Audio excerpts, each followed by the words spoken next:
So when you look back, on Saturday, what's your impression of the defensive line? Obviously, it seemed like they had a good game. Yeah, I mean, they played their asses off. For not bringing very much pressure, I mean, they were winning. They were winning their one-on-one battles, and they were applying pressure, and they were affecting the quarterback. And that's kind of what we were committed to going into the game: affect the quarterback every single play. Hey, wait! I want to be the coordinator today. Can I be that guy? Sometimes sacks are overrated. They're overrated. Sometimes in order to get sacks, you got to do a lot of selfish things. Go past the level of the quarterback and lose contain, and they were committed to working together as a group of four, and they did a good job. Does that front seven come along maybe faster than you thought it would? Some of those guys, at least.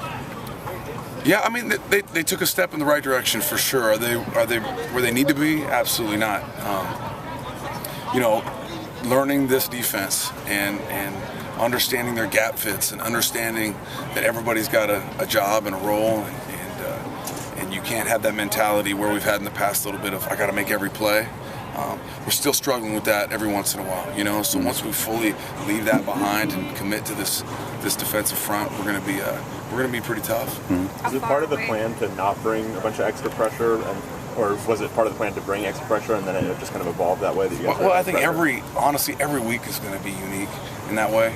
I mean, I've said it already, but they protected a lot. They kept their backs in, they kept their tight end a lot. So it was a deal where you bring pressure. They've got enough hats for you. If they got enough hats for you in the rush, then all of a sudden you've sacrificed a hat in the back end. And we weren't going to give them anything cheap. When you're getting 8-10 tackles out of Kenny Clark, how does that open things up for the rest of the front? Well, I think it'll be one of those things that goes week to week. They'll see him on film, being as disruptive and as productive as he was, and obviously they're going to have to focus on him a little bit more. And when they focus on him, it'll be somebody else's turn. That's kind of the way football goes. Looking back on film, was there anything that changed about what you thought of Deion's performance? Anything to change? Yeah. I mean, he just got to continue to get better. He's a guy that he applied a ton of pressure. I'd imagine that tackle from Virginia is going to have a few thoughts, a few dreams about him in the wrong way. So, no, he did a great job. That was really his first opportunity to kind of start and play a substantial amount, and I thought he made the most of his reps. When you were hired as the defensive coordinator, did you have an idea right away what you wanted your defense to look like, or is that something that maybe you developed in the months after that? No, I think for all defensive players that love this game, and I think especially sometimes linebackers, you're in the middle of it all the time anyway. That even as a player, I had an idea of if I ever get the reins of a defense, what I want it to look like and feel like, and how I want them to play. And I talk a lot about what the casual fan would think when they watched us, and our brand would be that obvious. We're starting to develop that. How similar of a scheme is the one you're running now to the one you were in San Francisco? A lot of similarities? Or? Over 10 years, I was in probably 6 or 7 different defenses, so a little bit of each, a little bit of everything that I've done, everything that we've done here. Kind of like a smorgasbord a little bit. Is there a defensive line that you remember that has kind of maybe a similar makeup to the one that you have now? Yeah, I mean, we had some ones early in my years in San Francisco that were similar. Bryant Young, I'd equate to him to a guy like Kenny Clark, just unselfish and tough, and just shows up every single day and just works his ass off. And then edge rusher-wise, we had a guy named Andre Carter and a couple guys that could get it on the edge. Andre, to me, is very similar to Oa, both big, powerful, explosive athletes. And then we had a Julian Peterson on the other side, kind of the speed rusher, which Deion probably would emulate in a lot of ways. Okay.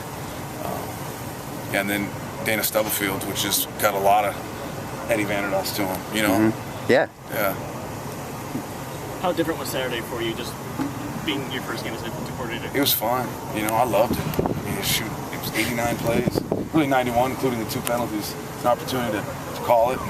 But I'll say this, I got Coach Meat on the headset with me. I got obviously Coach Moore, Coach Angus, Coach Tui. I mean, I'm getting constant feedback from all those guys during the game. So, I felt like we did a fairly good job working together and getting the best call that we could out there.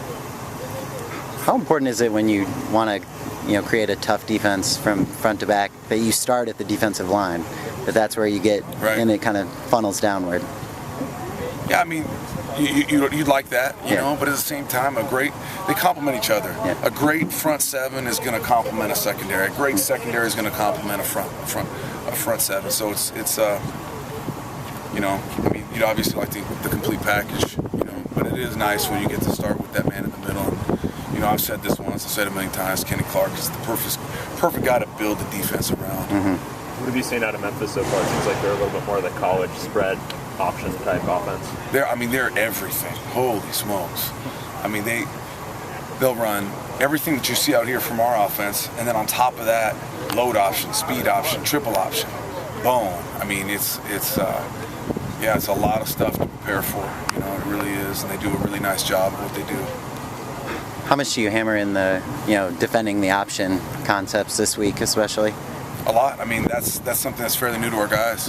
You know, so it's something that we got to spend quite a bit of time detailing out. And, as we know, that's kind of the equalizer in college football. You know, a team that not necessarily has an equal talent can definitely give you some fits with the options. So yeah, something that we got to definitely know where we fit on. Is it hard to evaluate a team when they off a film that wasn't a blowout like they had against Austin Peay?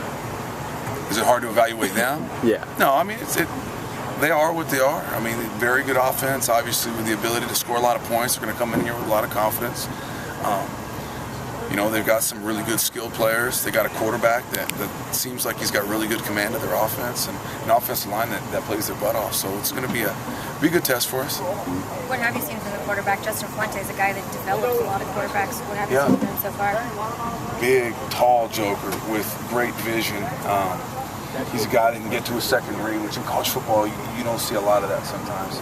A guy that, you know, for as much as they do, it seems like he's just got great command of the offense, and that's saying a lot when they're asking him to do as much as he's doing. So he's going to be it'd be a great challenge for us. I think Memphis had like 7 rushing touchdowns last week. Does that kind of, when you guys have a great front seven, does that kind of make you happy to have that, or this is a great challenge? Like I said, you know, they're committed to running the ball. They got some backs that can run it. They got 3 guys that are really capable running backs, each with their own strength, and they got a coach that's obviously committed to it. So it'll be a great challenge for us.